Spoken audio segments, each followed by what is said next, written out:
भाग सेकंड, आर्थिक समस्याएं। अध्याय 5, भारत में छोटी जोतों की समस्या और उसका निवारण। प्रकाशक general of the Indian economic society, खंड 1, 1918। 1, कृषि का महत्व। जीवन निर्वाह के आर्थिक तरीकों का अध्ययन सदा ही महत्वपूर्ण होता है। ये तरीके या तो उद्योगों का रूप ले लेते हैं या सेवाओं का। हम यहाँ केवल उद्योगों पर ध्यान दे रहे हैं। उन्हें मुख्य और पूरक दो भागों में बांटा जा सकता है। मुख्य उद्योग पृथ्वी, धरती और जल से उपयोगी सामग्री उपार्जित करते हैं, जैसे शिकार आदि, मछली पकड़ना, पशुपालन, लकड़ी काटना और खनन। ये मुख्य या निष्कर्षणीय उद्योग दो प्रकार से बुनियादी होते हैं।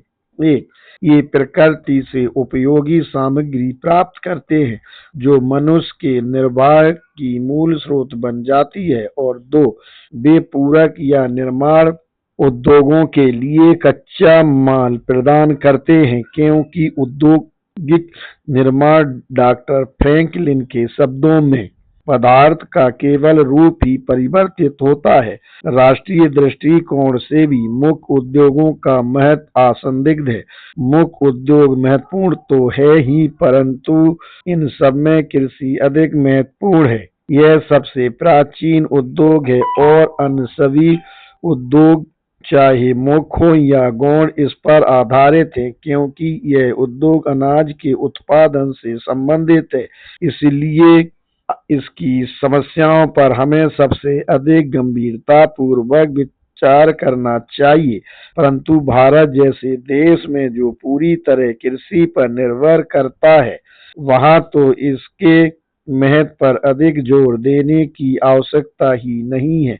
कृषि उत्पादन से संबंधित कृषि अर्थव्यवस्था की समस्याएं होती हैं। क्या पैदा किया जाए, उत्पादन कारकों का उचित अनुपात, जोतों का आकार, भूमि की पट्टेदारी आदि। इस लेख में केवल जोतों के आकार की समस्या पर विचार किया गया है, क्योंकि इसका कृषि की उत्पादकता पर प्रभाव पड़ता है। 2, भारत में छोटी जोतें। यह कहा जा सकता है कि कुछ देशों में जोतें मुख्यतः छोटे आकार की होती हैं, जबकि अन्य देशों में बड़े आकार की।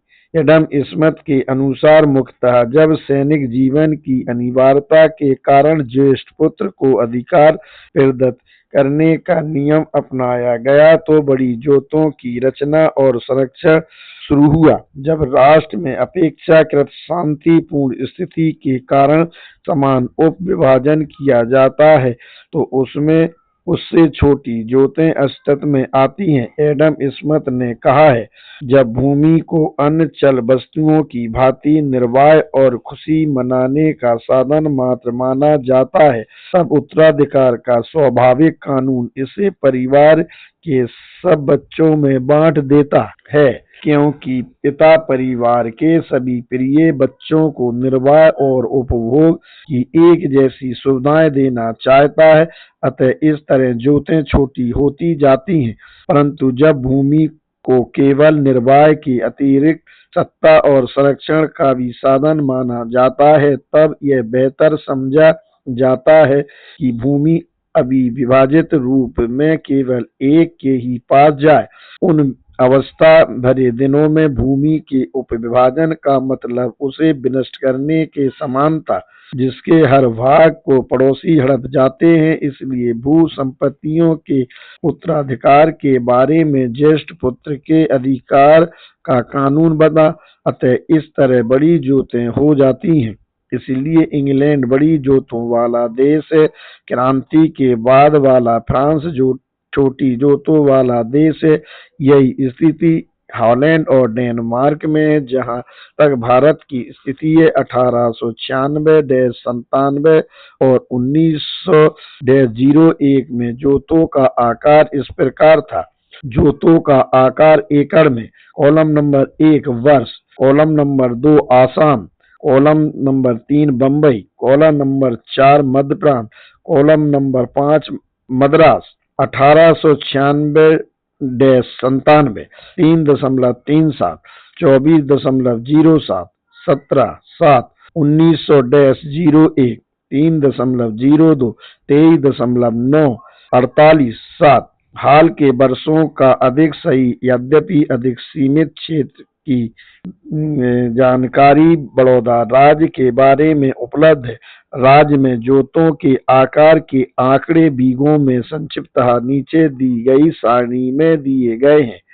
कॉलम नंबर 1 जिले का नाम, कॉलम नंबर 2 कुल कृषि भूमि, कॉलम नंबर 3 सर्वे नंबर जिससे वह विभाजित की गई, कॉलम नंबर 4 खातेदारों की संख्या, कॉलम नंबर 5 खातेदार के अंतर्गत औसत, कॉलम नंबर नेक्स्ट प्रत्येक सर्वे नंबर के अंतर्गत औसत क्षेत्र।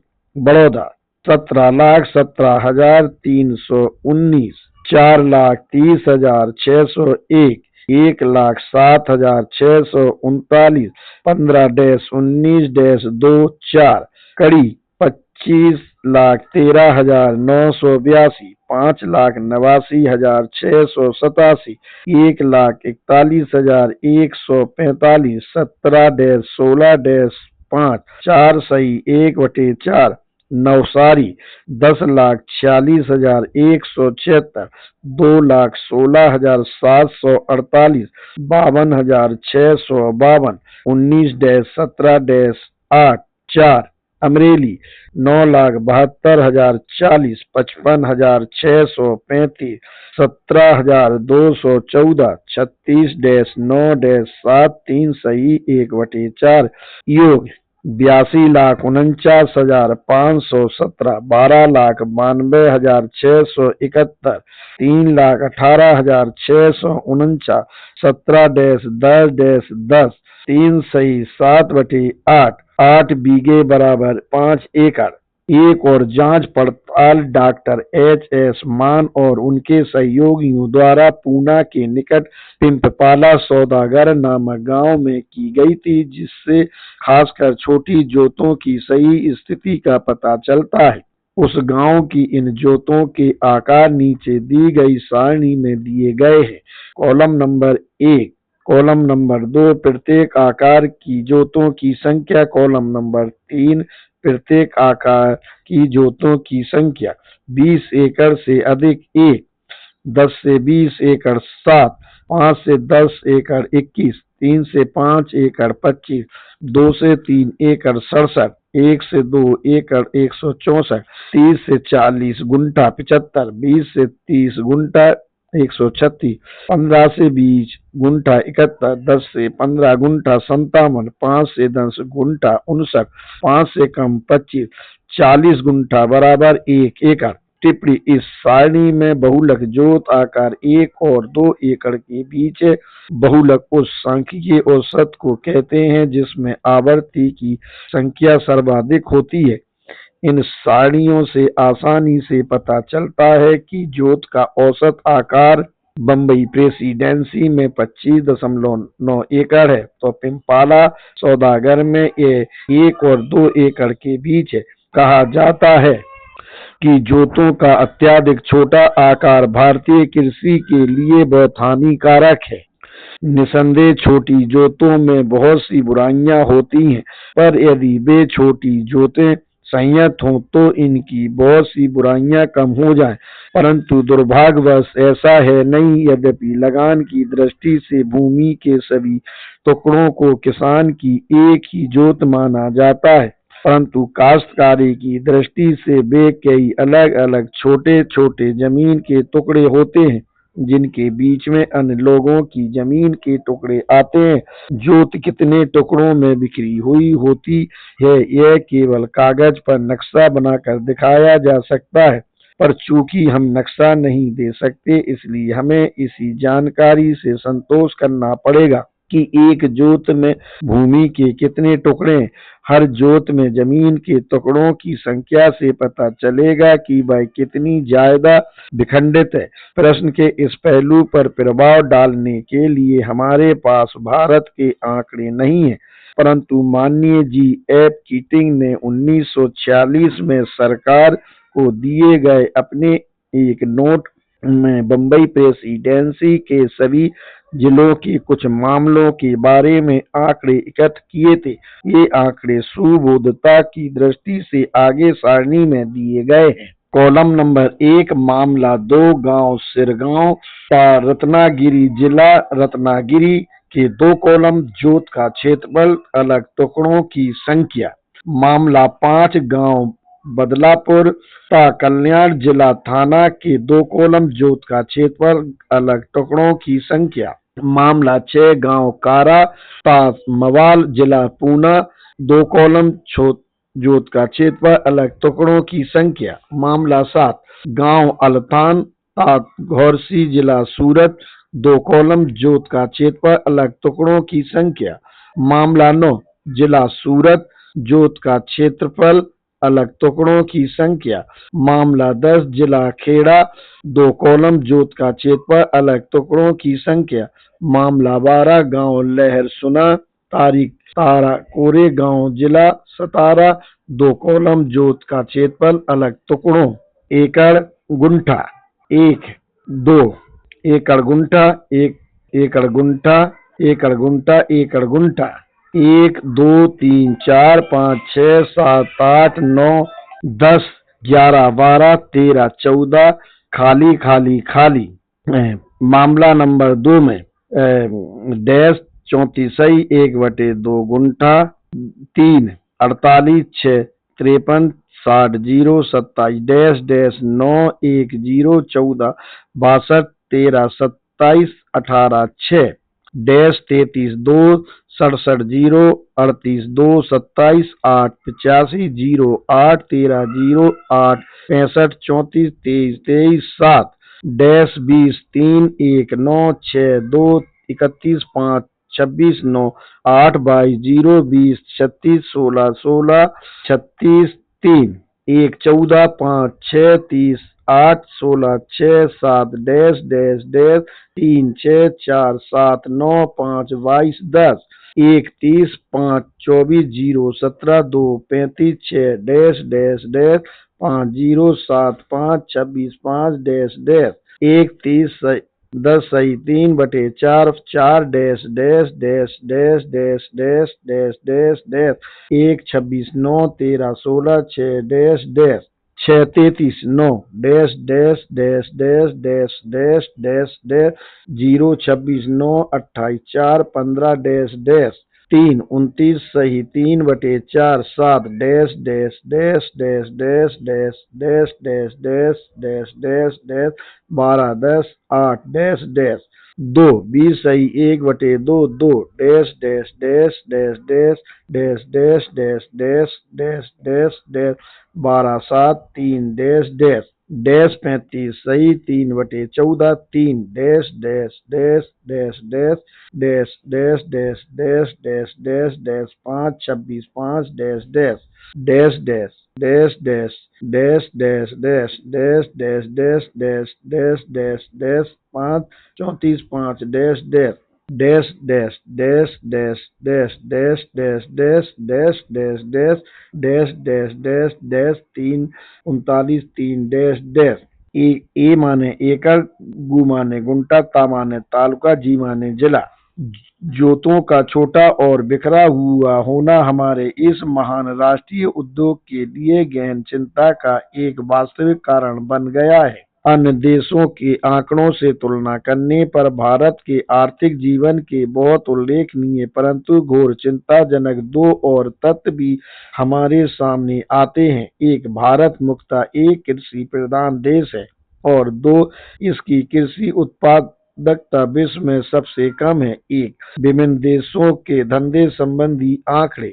कॉलम नंबर 1, इंग्लैंड और Wales, Ireland, Australia, Belgium, Bulgaria, Denmark, France, Germany, Holland, Hungary, Italy, रूस, स्विट्जरलैंड, भारत, संयुक्त राष्ट्र अमेरिका। कृषि पर निर्भर जनता का प्रतिशत 15.3, 44.60, 60.9, 20.7, 82.6, 48.2, 42.7, 35.2, 30.7, 69.7, 59.4, 58.3, 30.9, 71.5, 33.3। 2 प्रति एकड़ उत्पादन पौंड में। Column number first United kingdom, column number 2 Canada, 3 New Zealand, 4 Australia, 5 मिस्र, फ्रांस, जर्मनी, हंगरी, जापान, संयुक्त राष्ट्र अमेरिका, तुर्की। भारत के विभिन्न प्रांत में। एक कॉलम संयुक्त प्रांत उत्तर प्रदेश, सी प्रांत पंजाब, बम्बई, अपर वर्मा। गेहूं 1973, 1054, 1723, 1150, 1634, 1172, 1796, 1056, 1176, 1338, 850, 555, 555, 510, 322। मक्का 3487, 3901, 3001, 3191, 1135, 2059, 1097, 1489, 1525, 1372, 1100, 735, 766 ये दोनों तत्व बड़े कटु हैं और जो लोग इस न्यून उत्पादकता के कारणों की जांच कर रहे हैं वे भौचक्के रह गए हैं। इसलिए अब जोतों के अत्यधिक विखंड और बिखरे होने पर लोगों का ध्यान तेजी से गया है। अब बड़े अधिकार पूर्वक तर्क दिया जाने लगा है कि जोतों का आकार बड़ा कर दिया जाए और चकबंदी कर दी जाए। इसी के साथ कृषि उत्पादकता बढ़ जाएगी। 3 चकबंदी। जहां जोतों की चकबंदी एक व्यवहारिक समस्या है, वहां उनका आकार बड़ा करना एक सैद्धांतिक समस्या है, जिसमें आपको उस सिद्धांत पर विचार करना पड़ेगा जिस पर जोतों का आकार निर्भर करता है। जोतों का आकार बड़ा करने के सैद्धांतिक प्रश्न पर विचार को स्थगित करने पर हम देखते हैं कि चकबंदी की समस्या के कारण 2 प्रश्न उठ खड़े होते हैं। 1. वर्तमान छोटी छोटी और बिखरी हुई जोतों को कैसे स्वीकृत किया जाए, और 2. एक बार चकबंदी हो जाने के बाद उनका वही आकार कैसे बरकरार रखा जाए। आइए हम इन प्रश्नों पर बारी बारी से विचार करें। भूमि के उपविभाजन के कारण वह होना जरूरी नहीं जिसे हम भूमि का विखंडन कहते हैं, परंतु दुर्भाग्यवश होता ऐसा ही है, क्योंकि मृत व्यक्ति का हर वारिस कहता है कि बंटवारा इस तरह किया जाए कि मृत व्यक्ति की कुल भूमि के हर सर्वे नंबर में से उसे हिस्सा मिले। वे ऐसा बंटवारा नहीं करते कि हर व्यक्ति को यथासंभव अलग अलग पूरे सर्वे नंबर मिल जाएं। दूसरे शब्दों में वे सर्वे नंबर के हिसाब से जमीन चाहने की जगह वे हर सर्वे नंबर में से हिस्सा चाहते हैं, जिसके कारण भूमि का विखंडन हो जाता है। यद्यपि इस तरह विखंडन से हर व्यक्ति के लिए बंटवारा तो न्यायोचित हो जाता, पर उसके कारण भारत में कृषि उतनी ही कम लाभप्रद हो जाती है जैसी किसी समय में यूरोप में थी। इससे श्रम और पशु शक्ति की बर्बादी होती है। बाड़े लगाने और सीमा बांधने में भूमि बर्बाद होती है और खाद की बर्बादी होती है। इससे फसलों की देखभाल करना, कुआं खोदना और श्रम की बचत करने वाले औजारों का उपयोग करना व्यवहारिक नहीं रहता। काश्तकारी में परिवर्तन लाना, सड़कें बनाना, सिंचाई की नालियां बनाना आदि कठिन हो जाता है और उत्पादन की लागत बढ़ जाती है। भूमि के विखंडन की ये हानियां इसलिए निभाई जाती हैं कि भूमि के टुकड़ों की चकबंदी की उनकी बात को समर्थन मिल सके। इस चकबंदी के कई तरीके होते हैं, यद्यपि सभी एक जैसे लाभकारी नहीं होते। इस बात की संभावना नहीं है कि लोग स्वेच्छा से अपने जमीन के विखंडित टुकड़ों को एक करने में सहमत हो जाएंगे, परंतु कब्जे के अधिकारों ऑक्यूपेंसी राइट्स की सीमित बिक्री से काफी कुछ पर्याप्त किए जाने की संभावना है। इसके अंतर्गत जब कोई मालिक अपनी जमीन छोड़ता है अपने हिस्से का कर न चुकाने की दशा में बेदखल की गई जमीन के सर्वे नंबरों की नीलामी की जाती है तो केवल उन्हीं व्यक्तियों को कब्जे के अधिकारों की नीलामी में बोली देने का अधिकार होना चाहिए जिनकी जमीनें उसके साथ लगी हों। भूमि के टुकड़ों को एकत्र करने में सहायक एक तरीका यह है कि यदि कोई आदमी अपनी जमीन बेचना चाहता है तो पूर्व क्रय का अधिकार उसके पड़ोसी किसानों को दिया जाना चाहिए। तथापि यह स्वीकार करना पड़ेगा कि इन उपायों से मिली सफलता बहुत कम मात्रा में होगी। विखंडन की बुराइयां बहुत अधिक हैं, अतः चकबंदी की एक विशद योजना बनानी पड़ेगी। इसलिए बड़ौदा कमेटी रिपोर्ट में इस बात की वकालत की गई है कि यदि गांव के 2/3 खातेदार जिनके पास गांव की आधी से अधिक भूमि हो दरख्वास्त कर दें तो सरकार को अनिवार्य तौर पर उस गांव में चकबंदी का काम शुरू कर देना चाहिए। यह चकबंदी 2 सिद्धांतों पर आधारित होनी चाहिए: 1 आर्थिक लाभकारी इकाई और 2 मूल स्वामित्व। बड़ौदा कमेटी ने इन 2 सिद्धांतों की विशेषताएं इन शब्दों में व्यक्त की हैं। सबसे पहले हर जोत का मूल आंका जाता है, फिर उनकी मूल सीमाएं मिटा दी जाती हैं, सड़कों के लिए निशानदेही की जाती है और सार्वजनिक उपयोग के लिए भूमि अलग कर दी जाती है तथा शेष भूमि के नए खंड या प्लॉट बनाए जाते हैं। हर नए प्लॉट का आकार इतना होना चाहिए कि जमीन जुताई आदि की स्थानीय परिस्थितियों को देखते हुए लाभकारी सिद्ध हो, अर्थात वह इतना बड़ा हो कि एक परिवार को उस पर वर्ष भर काम मिलता रहे और पैदावार से वह अपना जीवन निर्वाह कर सके। ये नए प्लॉट फिर नीलामी द्वारा पुराने भूमि मालिकों को बेचे जाएं और खरीद पर कुछ बंदिशें हों जिससे काश्तकार बड़ी संख्या में बेदखल न हो जाएं। खरीद से मिले धन को जमीन के टुकड़ों के मूल मालिकों में एक निश्चित अनुपात में बांट दिया जाए। उसका एक भाग खर्चों के लिए अलग रख दिया जाए जिसमें सरकार भी अपनी ओर से कुछ योगदान देगी। एक और ढंग यह है कि गांव की सारी भूमि का अधिग्रहण कर लिया जाए और फिर नए प्लॉट बनाकर उन्हें नीलामी द्वारा बेचा जाए, जैसे कि नगर विकास ट्रस्ट या सरकार नई सड़कें डालते समय या शहरों का विस्तार करते समय करते हैं।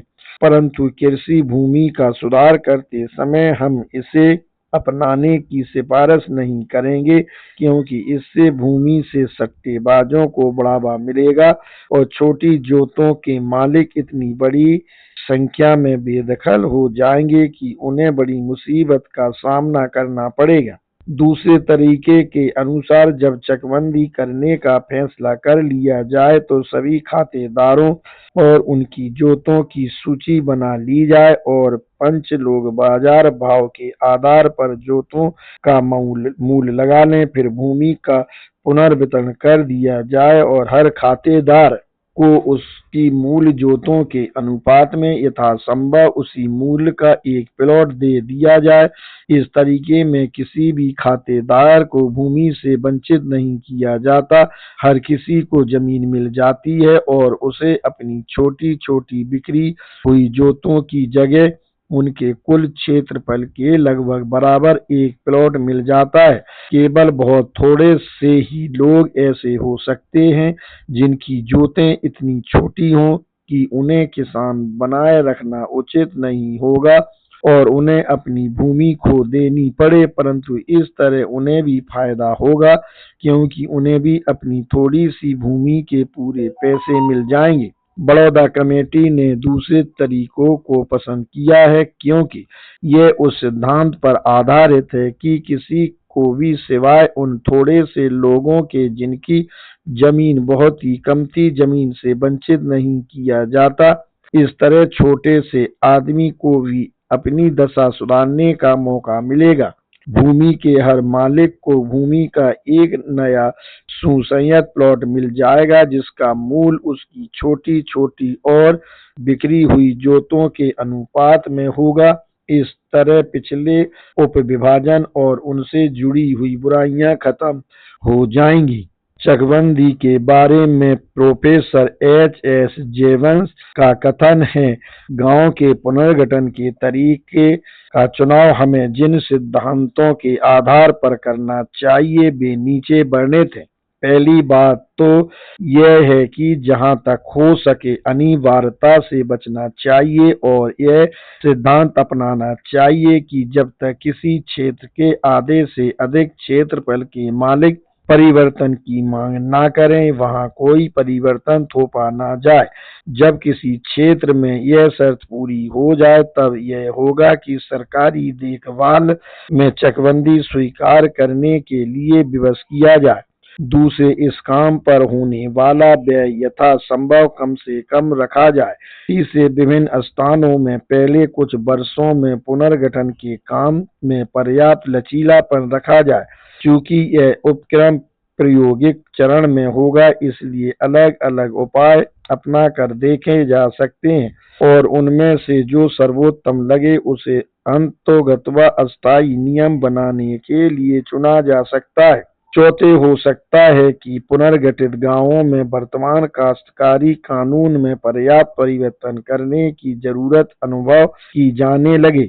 बात पूरी करने के लिए मैं पांचवें सिद्धांत को भी जोड़ना चाहूंगा कि भूमि का पुनर्वितरण यथासंभव अधिकतम न्यायोचित आधार पर किया जाए और जिन्हें किन्हीं कारणों से जमीन की पिछली मिल्कियत न दी जा सके उन्हें उदारता पूर्वक मुआवजा दिया जाए। जोतों की अनिवार्य चकबंदी के बारे में प्रोफेसर जेवंस और बड़ौदा कमेटी दोनों का प्रस्ताव यह है कि कमिश्नर या आयुक्त नियुक्त किए जाएं, जो चकबंदी की दरख्वास्तें सुनें और उन पर अमल करवाएं। यदि किसी को कोई आपत्ति हो और उसे लगे कि उससे अन्याय हुआ है तो उसे अदालत में याचिका दायर करने और स्टे या निषेधाज्ञा लाने का अधिकार होना चाहिए। जोतों की ये चकबंदियां बाद में भी बनी रहे, यह काम बाद में विधायिका को करना चाहिए। बहुत से लोग बिना कोई प्रश्न किए यह स्वीकार करते हैं कि हिंदुओं और मुसलमानों दोनों के उत्तराधिकार के कानून ऐसे हैं जो भूमि के उपविभाजन के लिए जिम्मेदार होते हैं।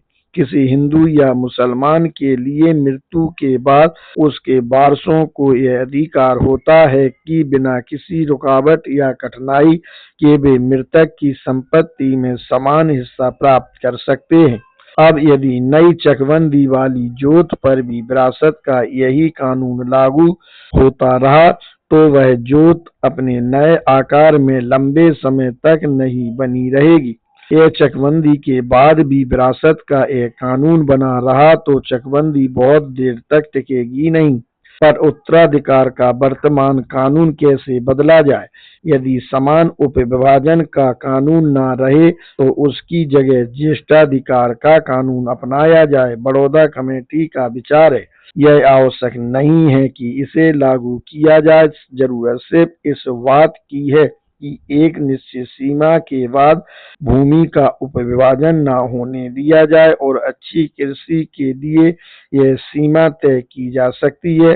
जोत का उपविभाजन करने पर तब तक कोई आपत्ति नहीं होगी जब तक वह उपविभाजन के लिए निर्धारित न्यूनतम सीमा से कम नहीं जाए, परंतु जब उपविभाजन के फलस्वरूप वह अलाभकारी होने की सीमा तक पहुंच जाती है तो परिवार के अन्य सदस्यों को उसका और ज्यादा उपविभाजन करने की अनुमति नहीं देनी चाहिए और ज्यादा उपविभाजन करने की जगह या तो परिवार के सभी सदस्य मिलजुल कर उस पर खेती करें या वह पूरी की पूरी जोत परिवार के किसी एक सदस्य को दे दी जाए और वह सदस्य बाकी सदस्यों को मुआवजे के रूप में उनके हिस्से का मूल्य चुका दे। 9. उत्तराधिकार की इन दो प्रणालियों की अतिरिक्त एक अचल संपत्तियों का उत्तराधिकारियों में न बांटने का सिद्धांत यह है कि यदि विभाजन का परिणाम बहुत ही छोटे छोटे हिस्सों में निकले तो उसे हिस्सेदारों में सबसे ऊंची बोली देने वाले हिस्सेदार को दिया जा सकता है। पर यदि उनमें से कोई बोली देने को तैयार न हो तो बाहर वालों को बोली लगाने दी जाए और इस तरह जो धन मिले उसे सभी हिस्सेदारों में उचित अनुपात में बांट दिया जाए।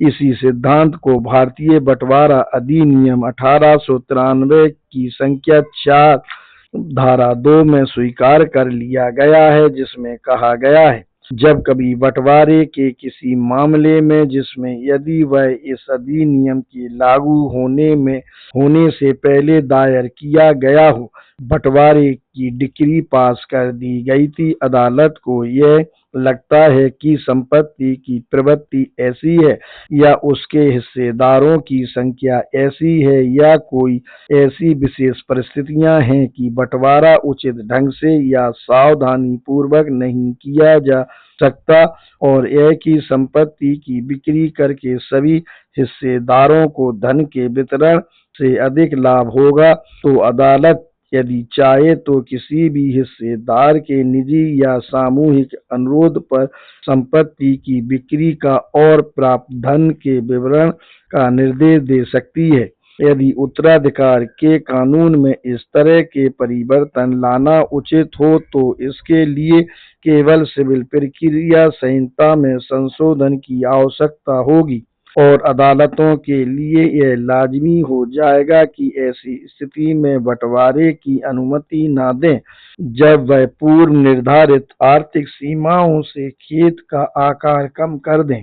इस समस्या के हल का एक और तरीका बम्बई प्रेसिडेंसी के कृषि निदेशक माननीय श्री जे एफ कीटिंग ने सुझाया है। अपने प्रारूप विधेयक में नथी वक्तव्य के उद्देश्यों और कारणों में उन्होंने कहा है, 4. इस विधेयक का उद्देश्य ऐसे भूमि मालिकों को जो अपनी भूमि का और अधिक उपविभाजन रोकना चाहते हैं इस योग्य बनाना है कि वह यदि अन्यथा संभव हो तो अपनी जोतों की अस्थायी चकबंदी कर सकें और कार्यकारी सरकार को भी इस योग्य बनाना है कि वह गैर अधिकृत भूमि के संबंध में भी ऐसे ही कदम उठा सकें। इस कानून का उद्देश्य केवल इस योग्य बनाना है और किसी जोत के बारे में यह अमल में तभी आएगा जब उस जोत में रुचि रखने वाला व्यक्ति स्पष्ट रूप में ऐसी इच्छा व्यक्त करे। 5. इन उद्देश्यों की प्राप्ति के लिए इस विधेयक में जिस स्कीम की व्यवस्था है वह संक्षेप में इस प्रकार है। भूमि का एक टुकड़ा लाभकारी इकाई बन सके इसके लिए नियमों द्वारा निर्धारित रजिस्टर में उसकी प्रविष्टि करानी होगी। यदि इस भूमि पर कब्जा किया जाता है तो उस भूमि में मालिकाना हक रखने वाले व्यक्ति कलेक्टर को उस दरख्वास्त दे सकते हैं कि भूमि को लाभकारी जोत के रूप में रजिस्टर किया जा सकता है। जब कलेक्टर यह ना समझे कि दरख्वास्त को रद्द करने का पर्याप्त कारण है तो वह उसकी सावधानी पूर्वक जांच करता है और उसके लिए भूमि अधिग्रहण अधिनियम 1894 की प्रक्रिया अपनाता है। यदि कार्रवाई से पता चलता है कि मालिकाना हित रखने वाले सभी व्यक्ति सहमत हैं तो भूमि का रजिस्ट्री कर ली जाती है। जो भूमि पूरी तरह सरकार के अधिकार में है उसकी रजिस्ट्री बिना जांच के हो सकती है। किसी भी दशा में जोत की रजिस्ट्री केवल एक नाम से ही होगी और रजिस्ट्री की इस कार्रवाई के बाद रजिस्टर्ड मालिक के अतिरिक्त और सभी लोगों का हिस्सा भूमि में समाप्त हो जाता है। इसके बाद मालिक उस प्लॉट का बंटवारा नहीं कर सकता और जब तक वह इसका मालिक बना रहता है उसे समूचा प्लॉट अपने पास रखना पड़ेगा। वह केवल समूचे प्लॉट को बेच सकता है, उसे गिरवी रख सकता है या उसका निपटारा कर सकता है, परंतु उसके किसी अंश का निपटारा नहीं कर सकता। ना ही कोई ऐसा काम कर सकता है जिससे जोत का बंटवारा हो। जोत के मालिक की मृत्यु के बाद यदि उसने उसके बंटवारे में कोई वसीयत नहीं छोड़ी तो वह केवल एक ही उत्तराधिकारी को ही मिलेगी यदि इस विधेयक के उपबंधों का उल्लंघन होता है। उदाहरण के लिए, यदि मालिक जोत का एक भाग गिरवी रख दे अथवा बंधनकर्ता उसे रखने के लिए डिक्री हासिल कर लेता है, तो कलेक्टर को यह अधिकार है कि वह अदालत में एक प्रमाण पत्र भेजे और अदालत डिक्री या आदेश को रद्द कर देगी। जिस व्यक्ति ने गलत कब्जा किया हुआ है, कलेक्टर उसे भी बेदखल कर सकता है। जब एक प्लॉट को लाभकारी जोत बना दिया जाता है, तो बिना कलेक्टर की सहमति के उसके रजिस्ट्रेशन को रद्द नहीं किया जा सकता। जिन कारणों के आधार पर रजिस्ट्रेशन को रद्द किया जा सकता है वे नियमों में वर्णित होंगे, और ऐसा प्रस्ताव है कि वह तभी रद्द किया जाएगा जब आर्थिक कारणों से ऐसा करना जरूरी हो। चकबंदी के इन दो प्रश्नों पर हुए विचार विमर्श को संक्षेप में बताते हुए कहा जा सकता है कि इसके समर्थकों ने समस्या पर कभी समूचे रूप में विचार नहीं किया। केवल बड़ौदा कमेटी ने इस बात की चेष्टा की है कि चकबंदी भी की जाए और उस चकबंदी को बरकरार भी रखा जाए।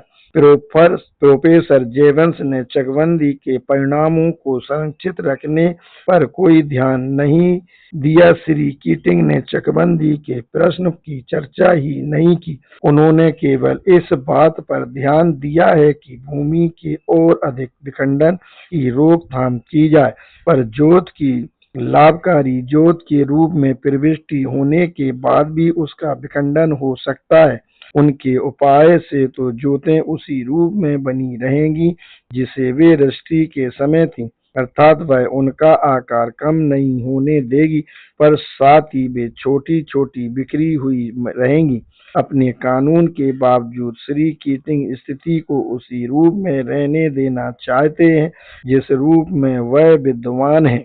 वास्तविक चकबंदी का लक्ष्य तो प्रोफेसर जेवंस और बड़ौदा कमेटी ने अपने सामने रखा है। इसके लिए वे जिन सिद्धांतों की चर्चा करते हैं वे करीब करीब एक से हैं। इसी तरह उन्हें लागू करने की प्रक्रिया भी एक जैसी है। चकबंदी की गई जोतों के संरक्षण के लिए श्री कीटिंग भी और बड़ौदा कमेटी भी उत्तराधिकार के लिए एक व्यक्ति का नियम बनाते हैं। बड़ौदा कमेटी इस नियम को तभी अपनाना चाहेंगी जब जमीन के बंटवारे से जोतें अलाभकारी बने और फिर वह उत्तराधिकारी को इस बात के लिए विवश करें कि वह बेदखल किए गए उत्तराधिकारियों के दावों को भी खरीद लें। श्री कीटिंग बेदखल किए गए उत्तराधिकारियों को कोई मुआवजा नहीं देना चाहते। चकबंदी की इन योजनाओं के बारे में एक गंभीर आपत्ति यह है कि उन्होंने इस बात का महत्व नहीं समझा कि चकबंदी की गई भूमि का टुकड़ा बड़े आकार का भी होना चाहिए। यदि यह कहा जाता है कि भारत में कृषि छोटी छोटी और बिखरी हुई जोतों के अभिशाप से ग्रस्त है, तो न केवल यह जरूरी है कि उनकी चकबंदी की जाए, बल्कि यह भी जरूरी है कि उनका आकार बड़ा किया जाए। यह बात हमेशा दिमाग में रखनी चाहिए कि चकबंदी से भूमि के बिखरे होने की बुराइयां तो दूर हो जाएंगी, परंतु यह छोटी जोतों की बुराई दूर नहीं कर सकती जब तक कि जोत आर्थिक दृष्टि से लाभकारी अर्थात बड़े आकार की न हो। बड़ौदा कमेटी और श्री कीटिंग समस्या के इस पहलू को पूरी तरह अनदेखा कर गए। केवल प्रोफेसर जेवंस ने ही इस बात को बराबर ध्यान में रखा कि चकबंदी के साथ साथ जोतों का आकार भी बड़ा किया जाना चाहिए। चौथा, जोतों का आकार बड़ा करना। यह मानकर चला जा सकता है कि जोतों का आकार बड़ा करना उतना ही महत्वपूर्ण है जितना उनकी चकबंदी। इसलिए अब हम उसके आधार के नियमन पर विचार करेंगे। हमारी कृषि में रुचि रखने वाले सभी लोगों की यह इच्छा है कि हमारी जोतें आर्थिक दृष्टि से लाभकारी हों। जिन लोगों ने हमें यह परिशुद्ध और वैज्ञानिक शब्दावली प्रदान की है, यदि वे यह भी बता देते कि लाभकारी जोत की परिभाषा क्या है, तो हम उनके अधिक कृतज्ञ होते। दूसरी ओर यह विश्वास किया जाता है कि बड़े आकार की जोत लाभकारी जोत होती है। यह कहा जा सकता है कि प्रोफेसर जेवंस भी इसी धारणा के शिकार हो गए हैं, क्योंकि जब वह जोत के आकार की बात करते हैं तो वह प्रायः हठधर्मी के रूप में कहते हैं कि गांव में बहुलक औसत 29 और 30 एकड़ के बीच में होना चाहिए, परंतु यह औसत 100 या 200 एकड़ क्यों नहीं होना चाहिए। शायद प्रोफेसर जेवंस इसका यह उत्तर देते हैं कि यह इतने एकड़ की जोत का समर्थन इसलिए करते हैं कि इतनी भूमि से किसान का जीवन स्तर पहले से अधिक ऊंचा हो जाएगा। प्रोफेसर जेवंस ने अपने पैम्फलेट में भारत में रहन सहन के स्तर को ऊंचा करने के तार को पकड़कर जरूरत से कहीं ज्यादा खींचा है। उनके इस सिद्धांत में जो त्रुटि है उस पर हम बाद में विचार करेंगे। यहाँ इतना कहना पर्याप्त होगा कि वह अपने मॉडल फार्म के समर्थन में कोई ठोस आर्थिक कारण नहीं दे पाए। बड़ौदा कमेटी का हाल तो और भी बुरा है। प्रोफेसर जेवंस आदर्श लाभकारी जोत की कम से कम एक परिभाषा पर जमे रहते हैं, परंतु बड़ौदा कमेटी की रिपोर्ट में यह दोष है कि उसमें कई परिभाषाएं दी गई हैं। उल्लिखित सारणी में राज्य की जोतों के औसत आकार के बारे में टिप्पणी करते समय यह बात ध्यान में रखनी चाहिए कि कमेटी चकबंदी तो चाहती थी, किंतु वह जोत के वर्तमान आकार से संतुष्ट थी, जैसा कि इससे स्पष्ट होता है। यदि खातेदार का एक ही सुसंगत खेत उक्त आंकड़ों के आकार का हो तो यह स्थिति आदर्श होगी और उस दिशा में कुछ अधिक करने की जरूरत नहीं रहेगी। पर कमेटी शायद अन्य मनस्क थी। जिस समस्या की जांच का और जिस पर रिपोर्ट होने का काम कमेटी को सौंपा गया था उसकी गंभीरता से विश्लेषण किए बिना कमेटी ने कह दिया, एक आदर्श लाभकारी जोत अच्छी भूमि के एक ही खंड में 30 से 20 बीघे की होगी, जिसमें कम से कम सिंचाई का एक अच्छा कुआं और एक अच्छा घर भी हो। यदि वर्तमान जोत आदर्श आकार की है तो फिर उसका आकार बड़ा करने की क्या जरूरत है। इस सवाल का कमेटी कोई जवाब नहीं देती। केवल यही नहीं, कमेटी अपनी लाभकारी जोत के आकार की सीमा पर जमी भी नहीं रह पाती। जब वह गांव के बिखरे हुए खेतों को लाभकारी बनाने के लिए उन्हें एकत्र करने की योजना पर विचार करती है, तब वह एक तीसरी आदर्श लाभकारी जोत की बात करती है। इसे प्राप्त करने के लिए वह कहती है, इनमें से हर नया प्लॉट ऐसे आकार का होना चाहिए कि जो स्थानीय भूमि और काश्तकारी आदि की स्थिति को देखते हुए लाभकारी जोत सिद्ध हो, यानी यह इतनी बड़ी हो जिसमें एक परिवार पूरी तरह व्यस्त रह सके और अपना पेट पाल सके। इस तरह बड़ौदा कमेटी बड़े आराम से एक आदर्श लाभकारी जोत के लिए 3 बातें कहती है। इसलिए इसमें कोई आश्चर्य की बात नहीं कि कमेटी की रिपोर्ट में उलझे हुए तर्क दिए गए हैं। यदि भी इसमें विषय के बारे में जानकारी का मूल्यवान भंडार है। माननीय श्री कीटिंग के अनुसार एक लाभकारी जोत एक ऐसी जोत है जो इतनी पैदावार देती है कि एक व्यक्ति खर्चे निकाल कर अपना और अपने परिवार का पेट आराम से पाल सके। हमें आशा है कि आर्थिक जोत की यह परिभाषा बड़ौदा कमेटी स्वीकार कर लेगी, क्योंकि यह कमेटी द्वारा की गई तीसरी परिभाषा से मिलती जुलती है। यदि हम यह मान लें कि सब इस बात पर सहमत हो जाएंगे तो हम यह देखेंगे कि यह परिभाषा कितनी तर्कसंगत या समर्थन योग्य है। यह बात स्पष्ट है कि प्रोफेसर जेवंस की परिभाषा सहित ये सभी परिभाषाएं उत्पादन की जगह उपभोग को ध्यान में रखकर दी गई हैं। यही उनकी त्रुटि है। क्योंकि उपभोग वह सही पैमाना नहीं है जिससे जोत की आर्थिक प्रकृति आंकी जा सके। यह कहना तर्क विरुद्ध होगा कि एक जोत इसलिए लाभकारी नहीं है कि वह एक परिवार का पेट नहीं पाल सकती, फिर चाहे उनकी पैदावार उस पर किए गए हर निवेश के अनुपात में अधिकतम हो। किसान के परिवार को केवल इस दृष्टि से देखा जा सकता है कि उसके पास कितने लोग काम कर रहे हैं। हो सकता है कि उनके पास काम करने वाले कुछ लोग फालतू सरप्लस हों, परंतु सामाजिक दृष्टि से उनका पालन जरूरी होता है, जैसा कि भारत में प्रायः होता है। परंतु यदि सामाजिक रीति रिवाज किसी किसान को विवश करे कि वह कुछ ऐसे सदस्यों का भी पालन पोषण करे जो खेती के काम में उसके लिए उपयोगी नहीं हो सकते, तो इनका दोष हमें जोत पर नहीं डालना चाहिए कि वह किसान के लिए काम करने वालों का और उस पर निर्भर परिवार के सभी सदस्यों का पेट नहीं भर सकती। यदि हम हिसाब किताब का यह तरीका अपनाएं तो कई उद्यमों को अत्यंत लाभकारी होने पर असफल माना जाएगा।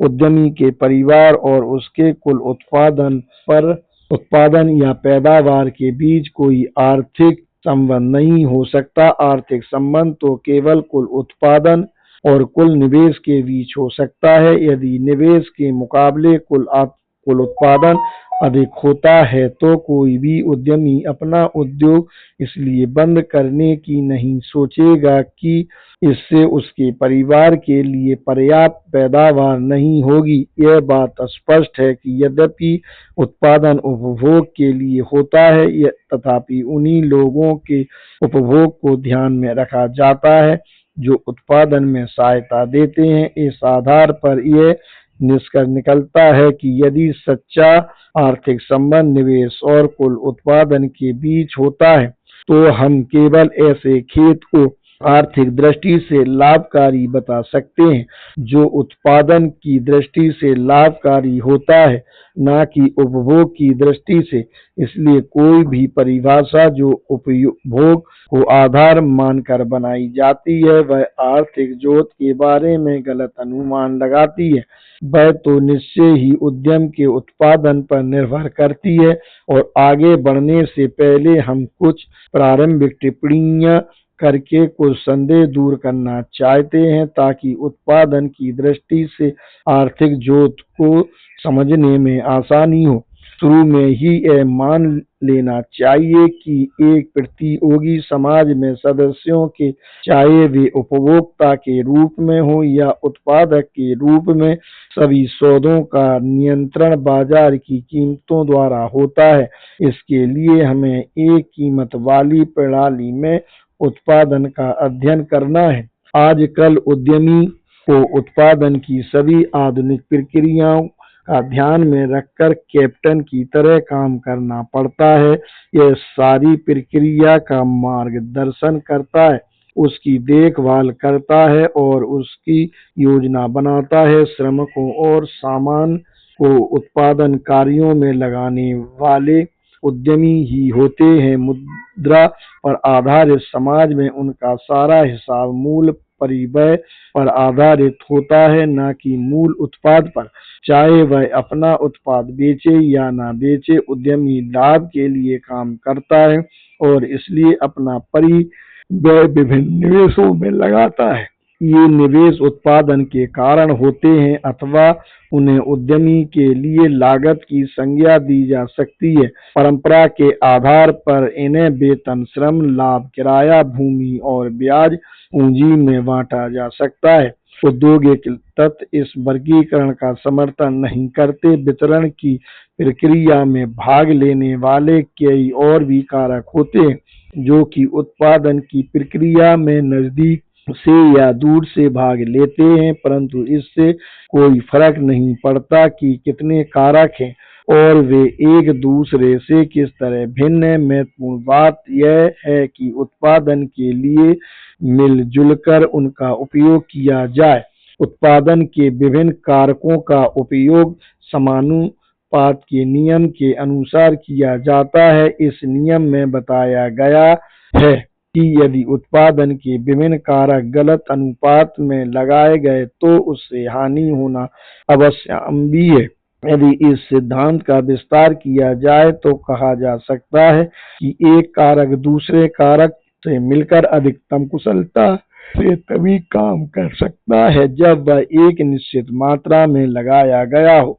एक कारक के मुकाबले दूसरा कारक कम या ज्यादा लगाया जाए तो उससे सभी कारकों की कार्यकुशलता कम हो जाएगी।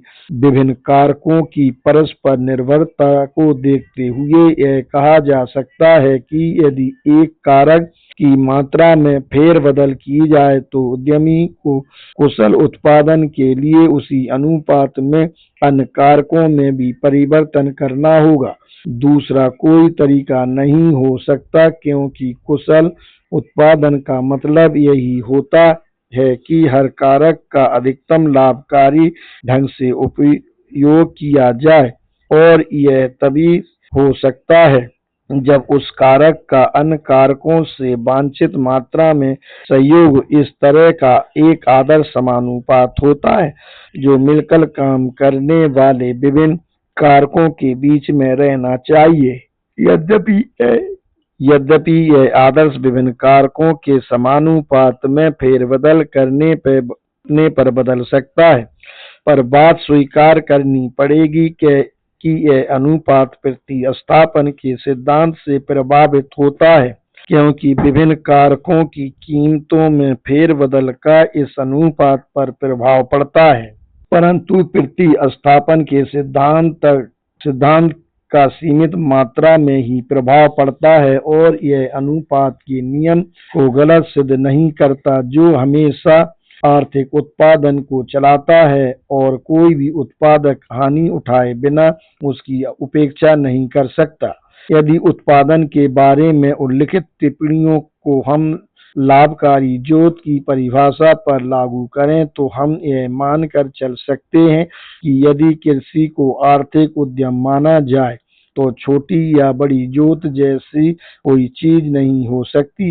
एक किसान के लिए कोई जोत छोटी या बड़ी यह इस बात पर निर्भर करता है कि लाभकारी उद्यम के रूप में कृषि को चलाने के लिए उसके पास बाकी कारक कितने हैं। केवल भूमि के आकार का तो कोई आर्थिक महत्व नहीं, इसलिए अर्थशास्त्र के विज्ञान की भाषा में यह नहीं कहा जा सकता कि एक बड़ी जोत लाभकारी है और एक छोटी जोत अलाभकारी।